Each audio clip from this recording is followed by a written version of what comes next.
ఏంటి నోటిఫికేషన్ ఏంటి?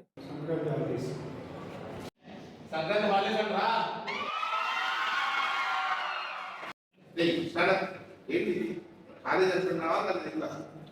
అర్థమైందా?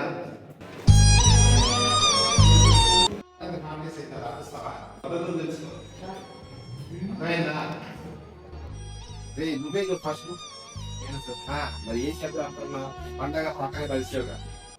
ఏమో సార్ అది మార్నింగ్ వేసి స్నానం చేసి వచ్చి బట్టలు వేసుకుని ఫ్రెండ్స్ తో కలిసి సినిమాకి వెళ్తాను అండ్ కుటుంబానికి వెళ్తాను ఫ్యామిలీ మొత్తం కలిసి ఎంజాయ్ చేస్తాం. ఇంటికే సార్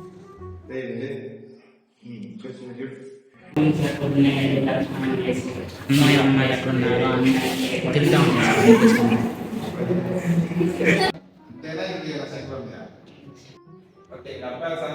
అమ్మాయిలు ఎవరు చెప్తారమ్మా? భోగి రోజు మంచి ముగ్గులు వేస్తాం సార్. పేరెంట్స్తో టెంపుల్కి వెళ్తాం. స్కూల్ మేట్స్తో బాగా ఎంజాయ్ చేస్తాం. ఫొటోస్ దిగుతాం, మంచిగా రెడీ అవుతాం సార్. సంక్రాంతి శుభాకాంక్షలు. పాతకాలంలో సంక్రాంతి పండుగను చాలా ఆనందంగా సాంప్రదాయబద్ధంగా కుటుంబ సంబంధాలతో కలిసి జరుపుకునేవారు.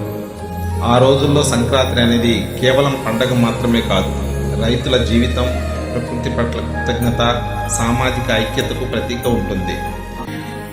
ఈ యొక్క సంక్రాంతి పండగ 3 రోజులు జరుపుకుంటాం మనం. భోగి, సంక్రాంతి, కనుమ.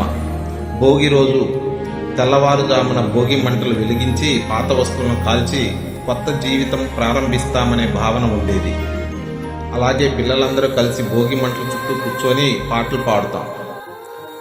సంక్రాంతి రోజు తెల్లవారుజామున స్నానాలు చేసి కొత్త బట్టలు ధరిస్తారు. చెప్పడానికి చాలా ఉన్నాయిరా, బట్ ఏం చేస్తాం, అప్పటి రోజులు చాలా హ్యాపీగా గడిచిపోయినాయి. గోల్డెన్ డేస్ ఇస్ గోల్డ్ అంటారు. ఓకే.